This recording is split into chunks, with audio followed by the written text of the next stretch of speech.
Paloma, CEO residential leads Lucas Fox, a deals company in a national expansion and innovation strategy across Spain's prime residential markets. She has over 30 years of experience driving growth and experience transformation in the luxury property sector.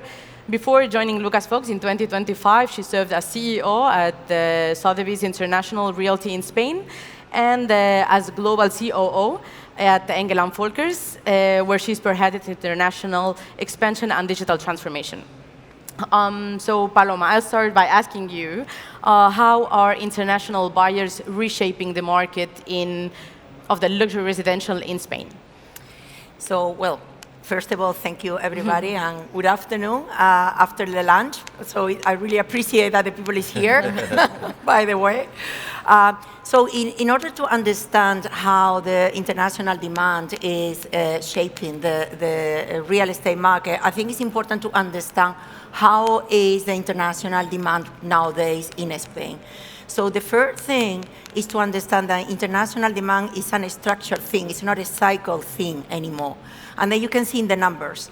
So in 2024, so the international demand accounted 15% of all transactions in Spain. So 93,000 transactions have been made by international demand. And then if we go to the premium and the high end, these go up to 40% of the transaction has been made for international buyers. And in Lucas Fox, for example, 60% of the transaction has been made for international buyers. So meaning that the influence, if a developer really want to do something today in Spain, really need to take into account the international demand. But also what is very interesting is the profile is changing, right? So beyond the classical businessman coming from UK, North Europe, buying a holiday home, now we have women, we have young generation, we have senior people, and they are coming from the USA, they are coming from Asia, they are coming from Australia. So really, there are different things on demand. But in order to make it simple, so what everybody have in common is that they are buying in Spain not because they want an asset. They want to have a lifestyle. They are really buying services, lifestyle, and so on, right? So this is what really changing nowadays the real estate. So the product is not an asset anymore. It's not the trophy asset, and probably Jesus will say that. So it's more about building a smaller houses, a smaller apartment, but with more services that basically, right, give a service, a lifestyle to the clients, right? And then also even the location is changing, because it's a location give really the lifestyle of these clients. At the end of the day, it's really moving the location to other locations, and also the price is also changing, right? In the past, we're like, okay, square meter, location, this is the price. It's not anymore, because you really need to take into account what is the services, the lifestyle, and everything around the property. Since you're talking about services and lifestyle, what's exactly that is defining this premium and luxury in Spain? What kind of experiences and services is defining this part of? Well, I like to say that services now is the new finish. So I can see in the future that the developer really don't ask for, okay, what you would like for finish, is the whole, no, they are going to say, okay, what are you going to do in the house? How you are going to use it? How much time are you going to spend, right? Because at the end of the day, like I said, the house is a place where the high net worth individual really want to have time, memorable time, right? And then have experience. Yeah. So for me, it's, like I said, the new finish, and really understand what the client is going to do in the house, and then define and personalize the house for them. Yeah, that's basically the new luxury, no? The Exactly. personalization and everything. So, Jesus, you as developer, to what extent do you think that hospitality-inspired type of living is becoming the standard in the luxury market and residences? Yeah. Well, I wouldn't say that it is the standard, but it is a real trend.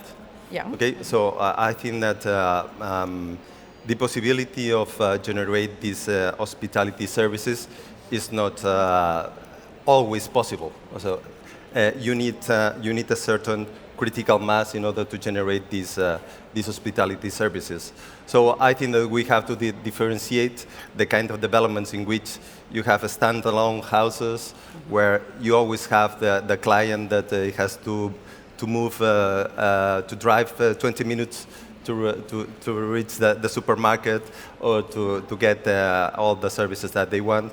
And this is evolving to a new concept of, I would say, the branded residence. Yep. or houses linked with hospitality services that gives the comfort that also Paloma was mentioned. No? So the buyer is not looking anymore for, well, it's, I would say, it's not that it's not looking anymore. I think that still is looking for bigger spaces, nice environment, etc. But it's also looking for services.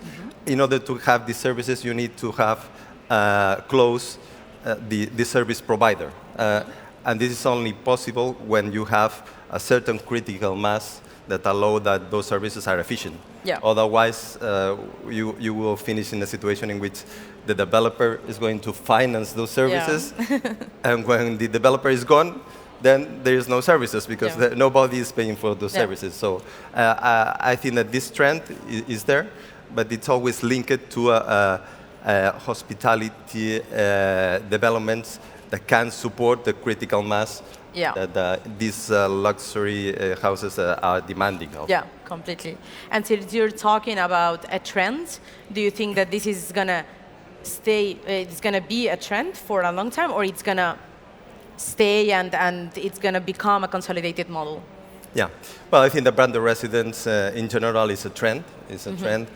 It's not only because this thing of the possibility of getting those services that the hotel operator is providing. It's also because you have a brand, you have, let's say, the certainty that this brand is going to take care of the quality of the services that you are providing. It's a kind of a guarantee that those services are going to be provided in the way that it was promised. Yeah, it's already saying something, right? It's a brand, and you already understand the type of level, the type of service, and usually you are going to work in long-term agreements in which the buyer is going to trust that at the end of the day those services will be provided in the quality that it was promised, because this brand, this hotel brand or this operator is going to provide this quality of services. Okay. And how do you face a high-end project? How is there something that you would highlight that you do different, that you work on it in a different way than when it's not the high-end?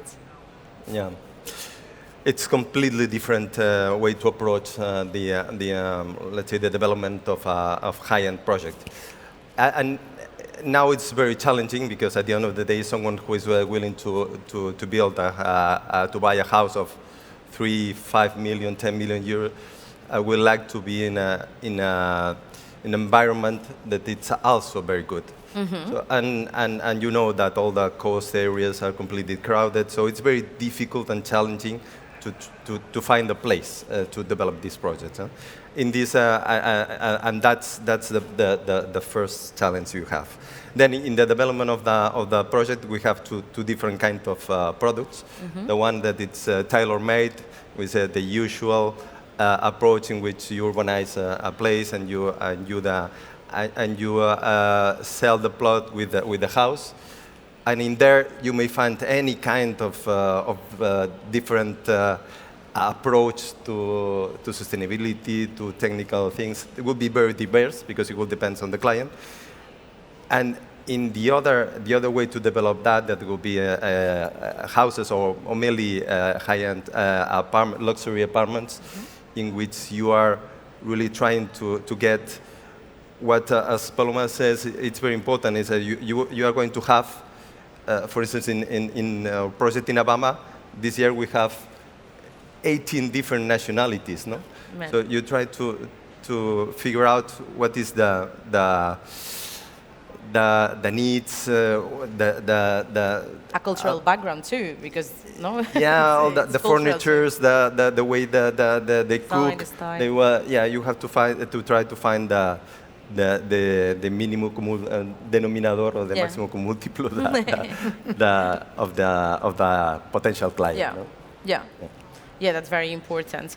And you mentioned sustainability, which is something that usually is not associated to high end. So, Paloma, I would like to ask you, do you think that now sustainability is a decisive factor in Spain's high-end residential segment, the sustainability? Well, yes, it is, because it's very interesting that now the legal requirement converts with the buyers' interest, with the product that we have developed, and with the price, right? And let me explain. So in terms of the legal is clear. There is no option. So Agenda 2030 and all the new development need to be zero emission, so no question about it. The challenge that we have in Spain is the other one, the resale, right? Because at the end, 80% of the stock in Spain is not sustainable. So how this is going to change, right? And how is going to be the investment to change this? So at the end of the day, I think it's going to be two speeds, depending on the fund, depending on the buyer, right? So I think that actually, in terms of the high-end and premium, it's going to be faster. And it's because the buyers right now, they want sustainability, right? So they are concerned about the landscape, the country, about the air, about right? So there are really people asking for sustainability, but the most important thing for the developer is they pay additional premium for that. Yeah. Right? And then if that happens, so I think in the premium, actually, it's going to be quite fast and easy, and probably the more challenge is going to be in the middle market. And so this question is for both of you, because you may have a vision that it's more, let's say, commercial, and you from the business part more as a developer. That do you think that integrating these two concepts, sustainability and high-end, is possible without compromising the final results and the expectation of the clients? Well, absolutely, right? So because at the end of the day, designer, and you are a designer, so you are green already, right? So because things and also buyer chains, and you know more than me, but at the end you can see that the people is more concerned. It's not like this is a trend, I want to do something, in 3 years I want to change again or whatever. People want to have something more sustainable, they value really the things that last, or, and the material and everything, and respect, right? And everything around the sustainability. So I can see that in the past, someone designed something and say, okay, I need to cut the three trees over here, and they do it. Now, it's no, right? So you see the landscape, and then you see, okay, we are going to design to respect everything. So, and actually, I think it's already integrated. Yeah. Well, yeah, it is a must. In one side, it's because it's a legal obligation, so I think that you have to respect the legal obligations. And we have to also consider that there is someone who has to pay for these extra costs. No? So I always explain that we have an environmental department in 2002, and we were designing efficient houses, but nobody was buying it because the extra cost that we were affording building those houses, nobody was willing to pay. No? So I think that now everybody is aware that this extra price should be paid, it's necessary to pay. The prices of the energy also allows that. But now also the approach is not only about, let's say, the Material or...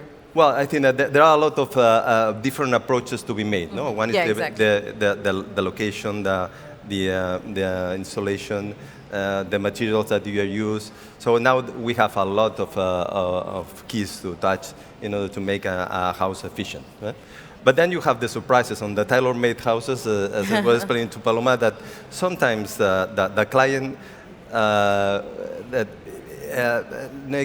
ask for different things, and even though you try that they implement some measures in order to be they don't care about that, so sometimes you have to adapt yourself to this. But in general, of course, that's a must and something that is completely necessary in a house. So. Yeah, it's a topic that it's on the table, and yeah, I think we can just adapt it to how the client can perceive that this sustainability is being applied to what we have, well, to the house or to the property, because some of them it's going to be more related to the energy, and some of them it's going to be more related to the material, like reusing materials or something like this. So, yeah, I agree with you.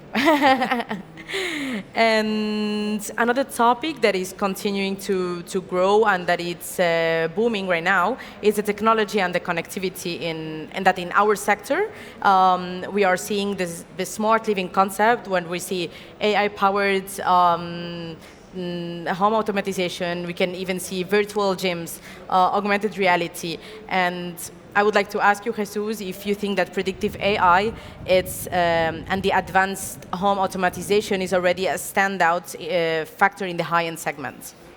Yeah.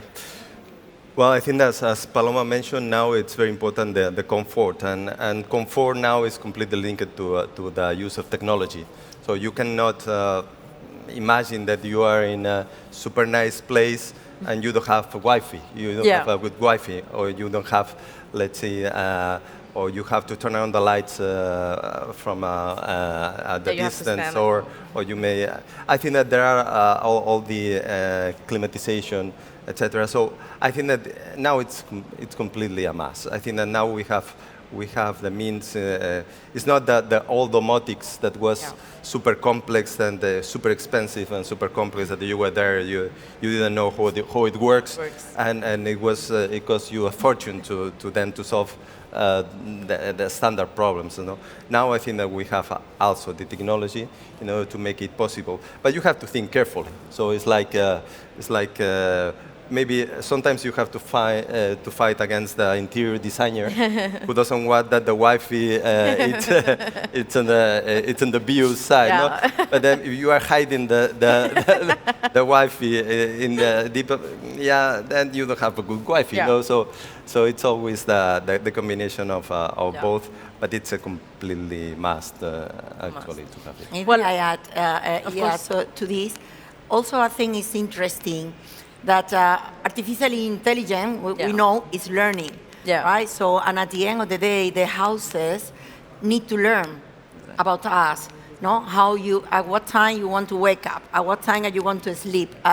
You know, I'm going for holidays and I come back and I want to have 25 degrees and my wine is gonna be cold or whatever, right? So, and this is a reality right now, the artificial intelligence, so it's just to integrate over there, and this personalization is not just about the configuration of the property, but also that the house learn how you want to live, and then adapt it move to your the height, lifestyle. adapt Exactly. it to you.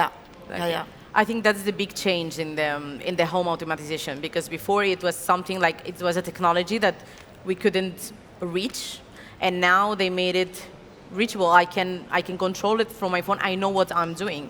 Because, as I said, I'm interior designer, and every time I come in a house and I ask what's the technology in this house, the electrician, they say, oh, domotica or KNX, and it's something that I cannot modify, not even the client, and we have to ask someone else to come, and it's very complicated. So now I think they made it easy, so that's why then I make things complicated for developers. It is much easier, but still it's very difficult to find good professionals that are available in order to solve this problem.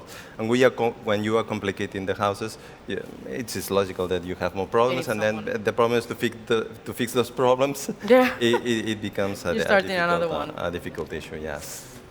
Exactly. Where we've talked about the market, we talked about the type of client, and I think to wrap up this conversation, we can talk about growth. Because when it seems that we reach the peak and that we cannot grow more, or something new appears and it's even better than the last one. So, Paloma, where are the next growth frontiers for luxury residential in Spain? Right. So the big issue that we are facing is there is not enough offer, right? So in the locations where we have the hotspot. So at the end of the day, what we see is that the location is going to be different, and then because it's not a space, right, anymore in the location, and because location, that this is something, in the real estate, we say location is the first thing. I think this is moving to something like lifestyle, right? So you can see, for example, Madrid. Madrid is booming, as everybody know, and everybody want to live in Barrio Salamanca, but there is no more property. So now we have Madrid North, right? So we see that this is the next wave where, new areas of Madrid are booming, and there can be more and more into the luxury side. And the same is in Costa del Sol, Marbella. Okay, everybody wants to have a property in Marbella, but there is not possible. So now people is moving to Estepona, is moving to Malaga, is moving to Granada, right? Costa del Sol is exactly the same. What happened about Murcia, or you live in Mallorca. Now people is moving to Menorca. That it was really, a small thing. So the thing is that now, like I said, because there is a new concept of the real estate, the growth is to think like I repeat, right? So this is all about a property, not an asset anymore. It's a platform to live and to have what high net worth individual more value, right? That is to have valuable time, easy, and then to have also this sense of belonging, right? So that's why create communities where the people spend time, have the schools, have party, play golf or whatever, right? So, but these three things, I think, is going to be the next generation. And for you, Jesus, do you think? Yeah, I completely agree with what Paloma has said. I would add, as we are more focused on second homes and resource, I think that there is a good potential of growth of this high-end product into resource. As I think that there is no room for more resource in Spain. No, it's so difficult to set up a new one and to urbanize, and from a sustainability point of view, you are not going to get the permit. So I think that the existing resource will have the possibility, if you are organizing well, if you are creating the right destination, the right services, you are refurbishing what exists into good quality assets, is one of the places where the high-end product may grow. Because you have all the elements that Paloma has said, the sense of community, the services, the golf or whatever sports you have, it's possible to organize there, no? Every time more people is extending their life in the resource, no? So you have more people, you see more people there. You don't feel alone in the winter, because those phantom cities that you find that it's really disappointing when you go there, no? But every time more the people is living long stays and so, and I think that there are still a lot of resource that has the potential to be developed as one of the bets that we see, because to create a destination is very difficult. If you already have it, why not to create all the elements in order to survive, to make it survive again? Exactly. No? To find new land to be developed in nice spots. Nice spots is impossible to develop. So the question is, what it exists, why don't we make the effort in order to make it attractive for this kind of development? So that's one of the things that we are focused on. Okay, thank you.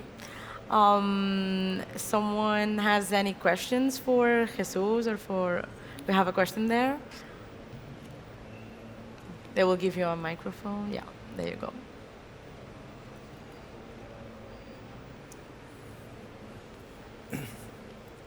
Thank you very much. I had a question regarding foreigners that want to come to Spain, especially in Catalonia, and want to buy a high-end property. Especially having from some time having heard that the government is trying to put a TPT regarding of 100% in properties. What challenges do you think that foreigners with a high-end net worth are facing, and why would they choose Spain, for example, or Catalonia, or Madrid, or from another country? Thank you. Okay, let me take this. Well, first of all, the first part, to be honest, I don't think it's going to happen, right? So there are many things about we are in Europe, there, at the end of the day, is the legality of to do that. So in real estate, we really don't think that is going to happen, right? But in any case, like I said, people really come to Spain because the lifestyle. Spain, normally in the past, Spain were not considered like a luxury destination. We are the peak, right? And say, no, luxury, you need to go to France, you need to go to UK or whatever.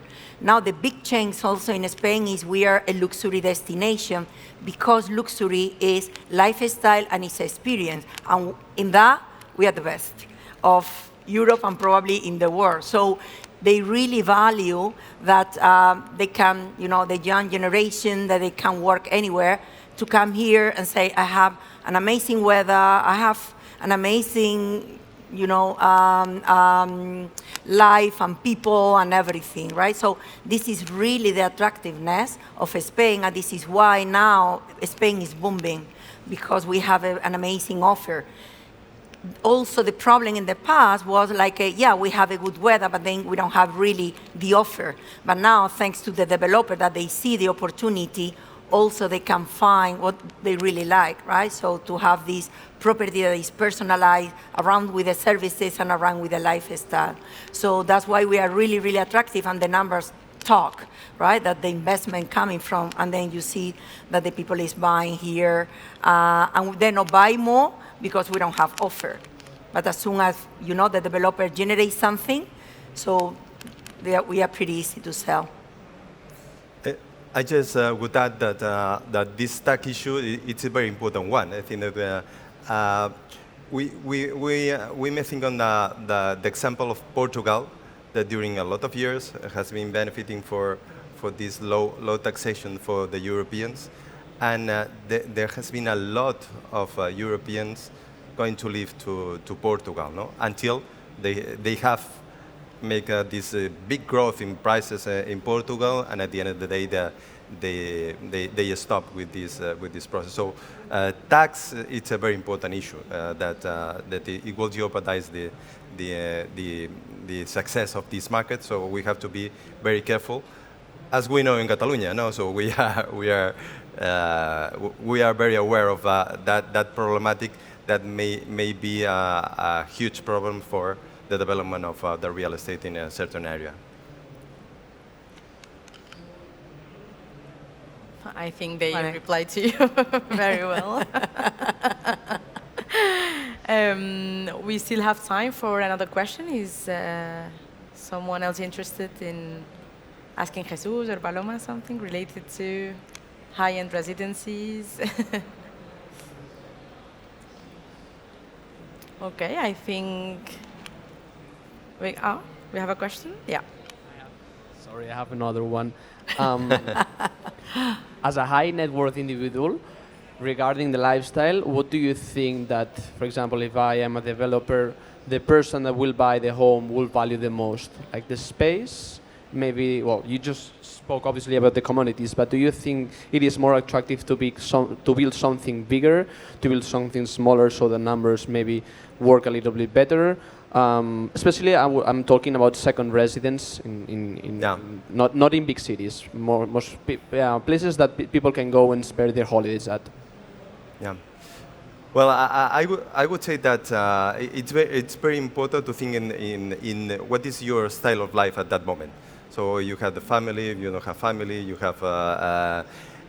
So this is the first thing that I would think is what is the size of the house. It depends on the family that is going to be there, no? And what I do in the house, no?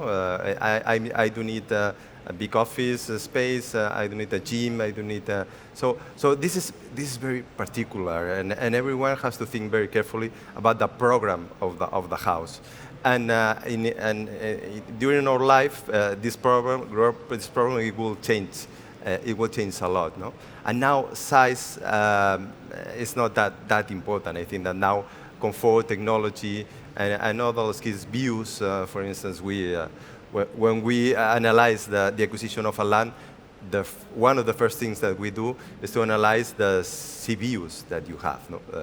Because it will be a huge premium for these CBUs that will affect the price and the price of the land that we have to say.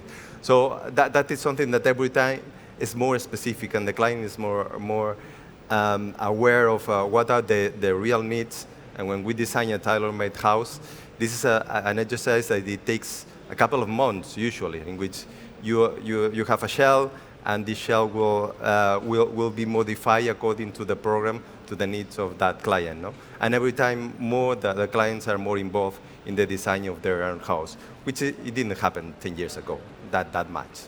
Yeah. And it just, may I add, so, I mean, all of us, but especially high net worth individual, will really, really value is time. So everything that's why they, full services that they can save time and valuable time that they can experience, and the community, this is the most important thing right now, right? Because, time spent and valuable time and memory, to create memories in the property, this is it, right? Yeah. Okay. Thank you so much for coming to this session, and I hope I'll see you next year. Thank you. Thank you. Thank you. Thank you.